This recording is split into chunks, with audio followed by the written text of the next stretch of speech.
6'5" rider here, and the big day has come. We are heading on our road trip. This is going to be the first leg of the road trip. We are riding from Boynton Beach, Florida, all the way up to Sanford, Florida, about 200 miles.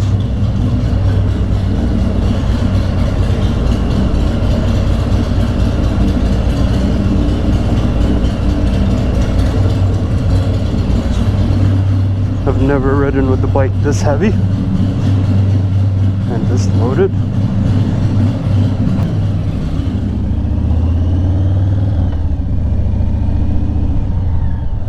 Alright, so we're hitting the road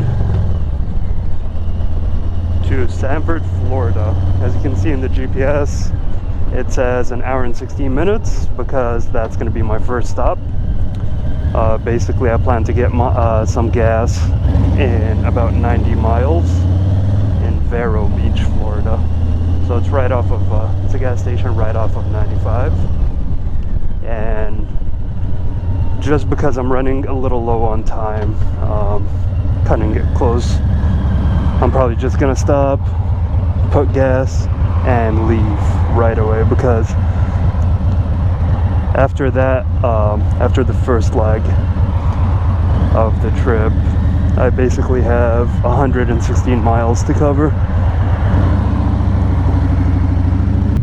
I really think that I overpacked like crazy,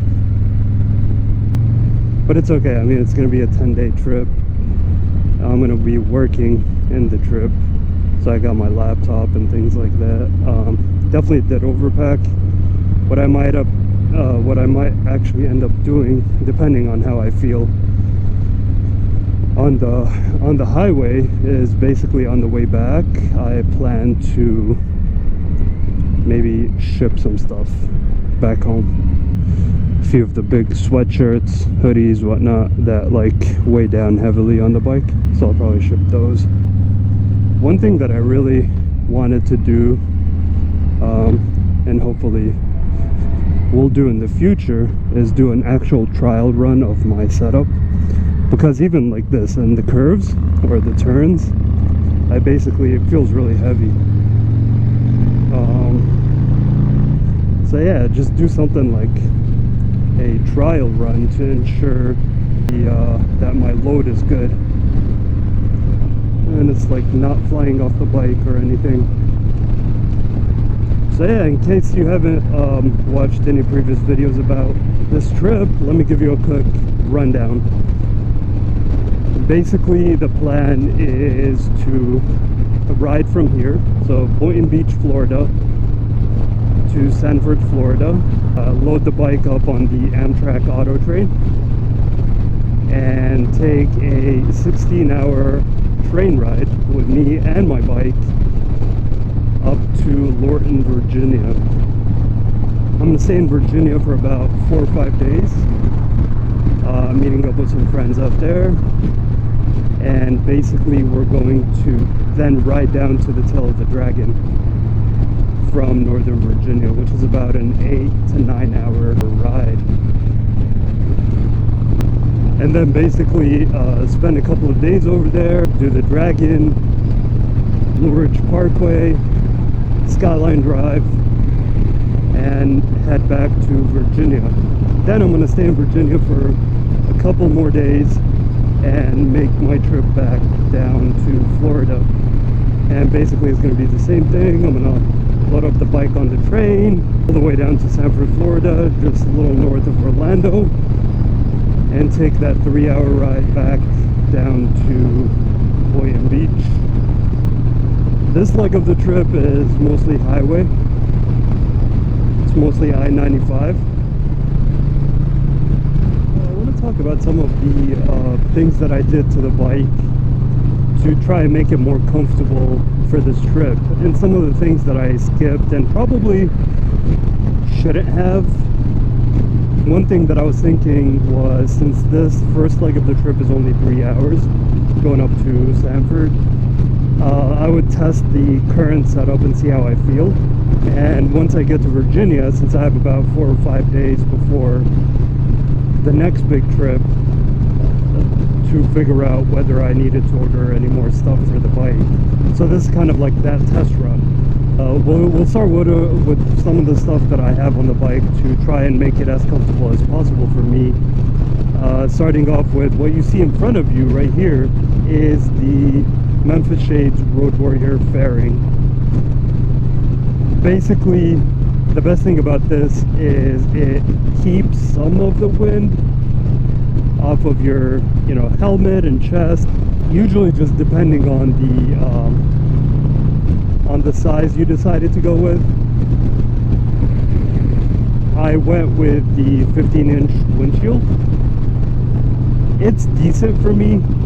I probably need to go a little higher just because, as it says it in the name of my channel, I am 6 foot 5 inches tall.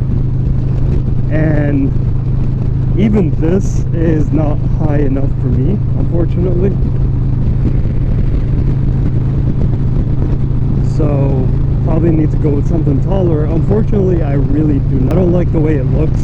That 17-inch. I think 15 is the highest that I'll go.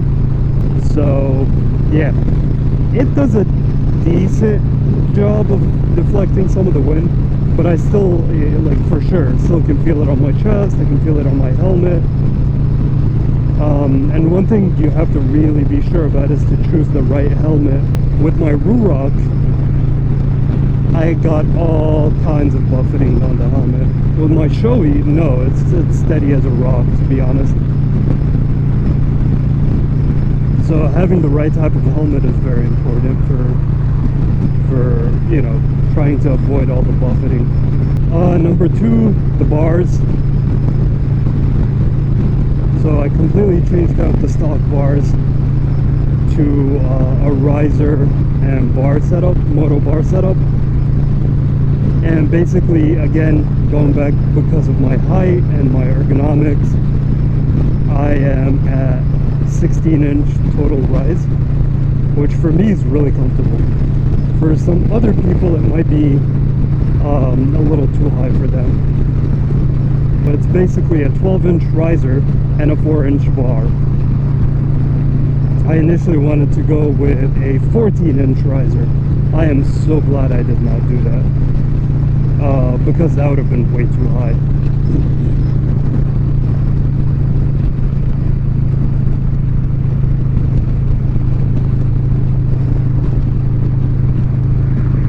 But yeah, we'll talk about the comfort and how I made it more comfortable for me on a different video. Over here we have the quad lock mount with the Ram handlebar mount. So this works perfectly for GPS, because most of the time I have no idea where I'm going. And so this is perfect for you know, mounting up my phone and turning on the GPS. Now with this, I also have the vibration dampener, because my last phone basically got messed up. And I don't know if you guys have been paying attention. Wow, look at that. I don't know if you guys paid attention in the news recently. Apple released a statement addressing this exact issue. Guess they got a lot of bike riders coming to them with the shaky camera. And basically they say they do not advise people mounting their phones. So that's why I got the vibration dampener, and I'm using it. For this trip today, my primary phone, I stored it in here. And my old phone, which I still have, I put it on the quad lock, just in case, you know, since that one's already messed up, whatever. If the camera gets a little more messed up, I won't cry about it. Okay, so that's number 3. Number 4, from what you guys can see here, is this little trusty bag. And I love this bag because it gives me room to put, you know, the little things like your keys, your wallet, the case for my earplugs, blah blah blah, all those little things. And this bag is really cool. Basically, it's not made for motorcycles. It's not like a Thrash and Supply bag or something like that. It's actually a medic essentials bag that I got from Amazon, and I just zip tied the bag from the back to the riser, because think about it, pay 40-50 bucks for a riser bag or pay $6 to get something from Amazon. Obviously I went with the latter. Honestly, it works really great too. It's super handy. Number 5 is this little guy over here, right here.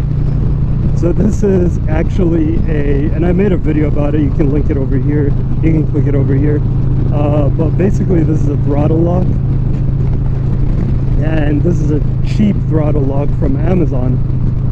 It's not the Atlas throttle lock, which is 145 bucks. It is not the cruise control from Harley. It is a cheap throttle lock. My initial plan was to get the cruise control from Harley Davidson, but like everything else in the supply chain right now, it was back ordered, and it was just back ordered for months, and I could not get it. So I opted for the next best thing, which is this throttle lock right here. If you want to see how to use it, I'll show a quick demonstration, but I'll also link that video up here. What's up, dude?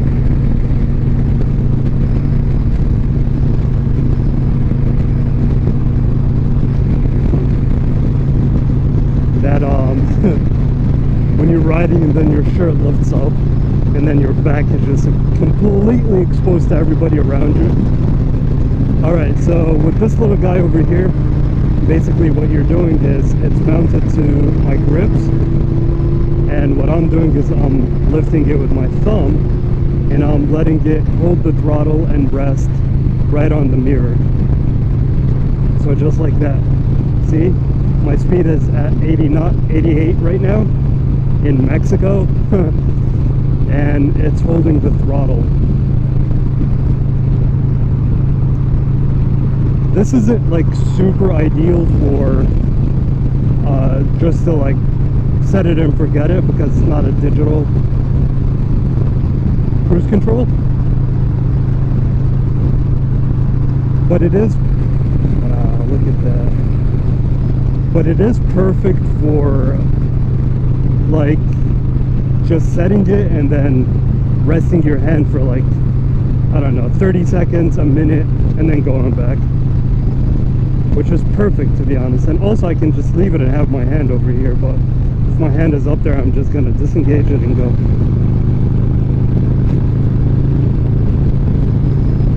Alright, so 5. Number 6, down there, it is my engine guard. It is my Dean Speed Customs engine guard, and I chose to go with these because, one, they look really good. I'll link a picture of what they look like in here. 2, they work really well with the 4 controls, because I have 4 controls on my bike. So when I say they're comfortable, what I can do while I'm riding is put my legs on them and just change up that position a little bit. I can do that. I can put my leg out like that. And to be honest, yeah, it's comfortable. I didn't think it was going to be comfortable. I thought it was going to be a little higher up, but I'm glad it's exactly where it is. Some of the other things that you guys can't see right now, but you'll see a picture, plenty of pictures of the bike, is I got a Sissy Bar Bag from Vans Customs, I believe. I'll link it to the description. I'll link it in the description as well. And man, it doesn't look that big, but dude, that thing is huge. And you can click this video up here where I did a little review about it. And I kind of stuffed it because I'm using it as a also using it as a backrest, which so far has worked great, to be honest. And then finally I got the Leather Pros, which, to be honest, is probably one of my favorite upgrades that I've done to the bike. And I say that because having the Leather Pros actually allowed me to ride the bike more, because I can just go more places and carry stuff. So if I need to go to the grocery store to get something, get milk, get cereal, whatever, I don't have to take the car, I can just take the bike because it'll fit in there. If I gotta go and get some takeout from a restaurant, I don't gotta take the car, just take the bag, take the bike, put everything in the Leather Pros. So that was perfect for it.